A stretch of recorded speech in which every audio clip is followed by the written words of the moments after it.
সকালবেলায় আমাদের জল খাবার করা একটা ভীষণ ঝামেলার মনে হয়, আর সেই জন্যে যাদের অফিস কাচারি করতে হয় তারপরেও জল খাবার করতে হবে, তারা এরকম ছোলা ভিজিয়ে সেদ্ধ করে রাতের বেলায় রেখে দিতে পারেন।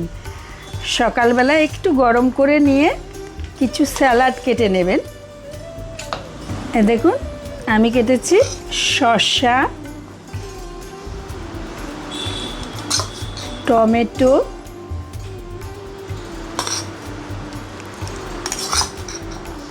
পেঁয়াজ,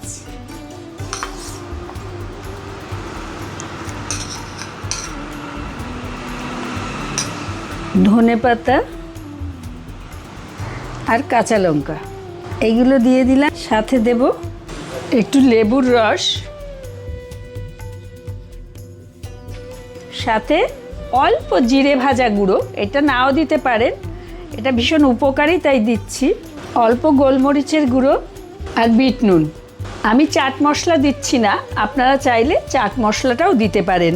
আমি এই যে জিরে গুঁড়ো নিজের করা, গোলমরিচের গুঁড়ো নিজের করা, এইগুলো ঘরে করে নিয়েছি তাই দিচ্ছি।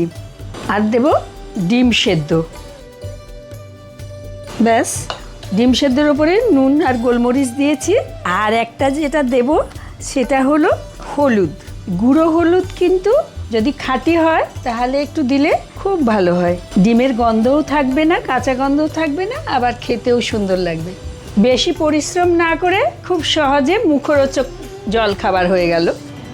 ছাদে এসে কিছু না নিয়ে নামলে মনটা শান্তি হয় না। এসেছিলাম উচ্ছে পাড়তে, উচ্ছে তো তোলা হয়ে গেছে।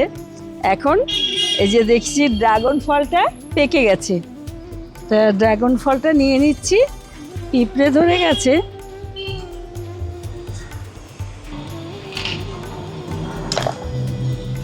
এই যে ড্রাগন ফল।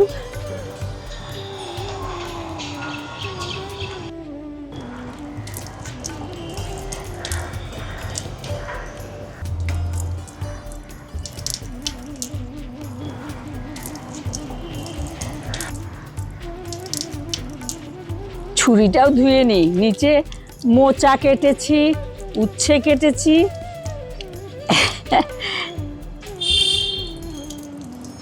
একদিন রাতে বৃষ্টি হচ্ছিল, সেদিন দেখুন ওই যে একটা, দুটো, তিনটে, চারটে, পাঁচটা, ছটা একসঙ্গে ফুল ফুটেছে। আর ওই বৃষ্টিতে, এত মুষলধারে বৃষ্টি, আমি আসতে পারিনি রেনু দেওয়ার জন্যে। এবার পরদিন সকালে আসি করতে করতে অনেকটা বেলা হয়েছে। 10টা 11টার সময় এসে পরাগ সংযোগ করার চেষ্টা করেছি, সেটা কতদূর হয়েছে জানি না, কি হবে। এই যে এই কটা হয়েছে, ছটা একদিনে ফুটলো, ফুটবি ফুট। আর এটা আগে ফুটেছিল। আপনাদের দেখাই কেমন আমার, এই যে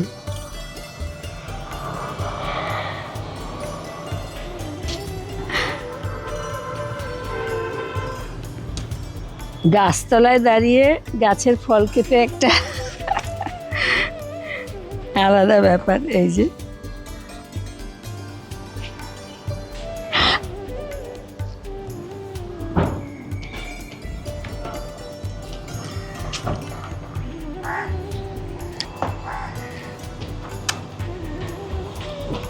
ভালোই খেতে, আগে জানতাম না এসব, আজ ক বছর ধরে নিজে লাগিয়ে খাচ্ছি।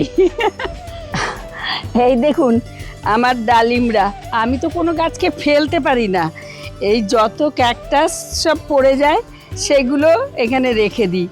অনেক সময় অনেকে নিয়ে যায়।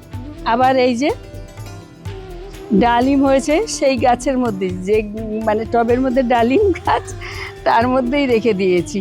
ফলে কোনো জিনিসটাই খুব ভালোভাবে হতে পারে।